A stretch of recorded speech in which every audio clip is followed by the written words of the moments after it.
ಎಲ್ಲ ವೀಕ್ಷಕರಿಗೆ ನಮಸ್ಕಾರಗಳು. ಮತ್ತೊಮ್ಮೆ ನಮ್ಮ ಶ್ರೀಸಿರಿ ಯೂಟ್ಯೂಬ್ ಚಾನಲ್ಗೆ ಸ್ವಾಗತ. ವೀಕ್ಷಕರೇ, ನಿರೂಪಕಿ ಅನುಶ್ರೀ ಬಹುಕಾಲದ ಗೆಳೆಯನೊಂದಿಗೆ ದಾಂಪತ್ಯ ಜೀವನಕ್ಕೆ ಕಾಲಿಟ್ಟಿದ್ದಾರೆ. ಕುಟುಂಬಸ್ಥರು ಮತ್ತು ಸ್ನೇಹಿತರ ಸಮ್ಮುಖದಲ್ಲಿ ರೋಷನ್ ಅವರು ಅನುಶ್ರೀ ಕುರುಳಿಗೆ ತಾಳಿ ಕಟ್ಟಿದ್ದಾರೆ. ಅನುಶ್ರೀ ಅವರನ್ನು ಮದುವೆಯಾದ ರೋಷನ್ ಕೊಡಗು ಮೂಲದವರು. ಇವರು ಐಟಿ ಉದ್ಯೋಗಿ ಕೂಡ ಆಗಿದ್ದಾರೆ. ರೋಷನ್ ಯುವರಾಜ್ ಕುಮಾರ್ ಮಾಜಿ ಪತ್ನಿ ಶ್ರೀದೇವಿ ಅವರ ಕ್ಲಾಸ್ಮೇಟ್ ಕೂಡ ಆಗಿದ್ದಾರೆ. ಅನುಶ್ರೀಗೆ ಕಾಮನ್ ಫ್ರೆಂಡ್ಸ್ಗಳ ಮೂಲಕ 2 ವರ್ಷದಿಂದ ಅನುಶ್ರೀಗೆ ರೋಷನ್ ಪರಿಚಯ. ಪುನೀತ ಪರ್ವ ಕಾರ್ಯಕ್ರಮದಲ್ಲಿ ಅನುಶ್ರೀ ರೋಷನ್ ಮೊದಲಿಗೆ ಭೇಟಿಯಾಗಿದ್ದರು. ಮೊದಲು ಸ್ನೇಹ, ಆ ಸ್ನೇಹ ಪ್ರೀತಿಗೆ ತುರುಗಿ ಸದ್ಯ ದಾಂಪತ್ಯ ಜೀವನಕ್ಕೆ ಕಾಲಿಟ್ಟಿದ್ದಾರೆ.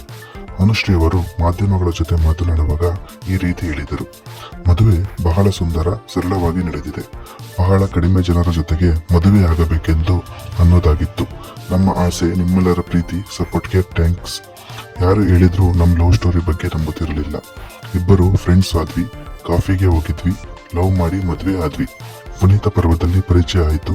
ಅಪ್ಪು ಸರ್ ಅವರೇ ನಮ್ಮ ಇಬ್ಬರನ್ನೂ ಸೇರಿಸಿದಂಗಾಯ್ತು. ರೋಷನ್ ನಾನು ಲೈಫ್ನ ಸಿಂಪಲ್ ಆಗಿ ನೋಡ್ತೀವಿ. ಚಿಕ್ಕ ಚಿಕ್ಕ ವಿಷಯಗಳನ್ನು ಸೆಲೆಬ್ರೇಟ್ ಮಾಡ್ತೀವಿ. ಅವರಿಗೆ ಸಹಾಯ ಮಾಡುವ ಗುಣ ಇದೆ. ಅಪ್ಪು ಸರ್ ಇರುವಿಕೆಯಲ್ಲಿ ನಮ್ಮ ಮದುವೆ ಆಗಿದೆ.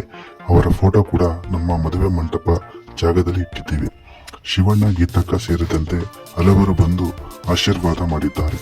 ಶಿವಣ್ಣ ರೋಷನ್ ಅವರನ್ನು ಮುಂಚೆಯೇ ನೋಡಿದ್ರು. ಇಬ್ಬರು ಒಟ್ಟಿಗೆ ಶಬರಿಮಲೆಗೆ ಹೋಗಿದ್ದರು. ರಚಿತಾ ಅವರು ನಮ್ಮ ಮದುವೆಗೆ ಬಂದಿದ್ದು ಸಾಕಷ್ಟು ಖುಷಿ ಕೊಟ್ಟಿದೆ. ಮದುವೆಗೆ ಒಂದು ಜೀವನದ ಚಿಕ್ಕ ಭಾಗ. ಕೆಲಸ ನಮಗೆ ಬಹಳ ಮುಖ್ಯ. ಸರಳ ವಿವಾಹ ನಮಗೆ ಸಾಕಷ್ಟು ಖುಷಿ ಕೊಟ್ಟಿದೆ. ನನಗೆ ಮಂತ್ರ ಮಾಂಗಲ್ಯ ಆಗಲು ಬಹಳ ಇಷ್ಟ ಇತ್ತು. ಆದರೆ ಅದರದ್ದು ಕೆಲವೊಂದು ರೂಲ್ಸ್ ಇದೆ. ಹಾಗಾಗಿ ಕಷ್ಟ ಆಯಿತು. ಮದುವೆ ಅನ್ನೋದು ಒಂದು ಹೆಣ್ಣಿನ ಬಹಳ ದೊಡ್ಡ ಕನಸು. ನಾವು ಮದುವೆ ಹೇಗೆ ಆಗ್ತೀವಿ ಅನ್ನೋದು ಮುಖ್ಯ ಅಲ್ಲ, ಮದುವೆ ಬಳಿಕ ಹೇಗೆ ಬದುಕ್ತೀವಿ ಅನ್ನೋದು ಮುಖ್ಯ. ಅವರು ಕೋಟ್ಯಾಧಿಪತಿ ಅಂತಲ್ಲ, ಸಿಂಪಲ್ ಹುಡುಗ. ರೋಷನ್ ಬಿರಿಯಾನಿ, ಫಿಶ್ ಫ್ರೈ ಸಖತ್ತಾಗಿ ಮಾಡ್ತಾರೆ. ಅನುಶ್ರೀ ರೋಷನ್ ಮದುವೆ ಬೆಂಗಳೂರಿನ ಹೊರ ವಲಯದ ಸಂಭ್ರಮ ಬೈ ಸ್ಪಾನ್ ಲೈನ್ಸ್ ಸ್ಟುಡಿಯೋಸ್ ತೆಟ್ಟಲ್ಲಿ ಕಗ್ಗಲಿಪುರದಲ್ಲಿ ನೆರವೇರಿತು.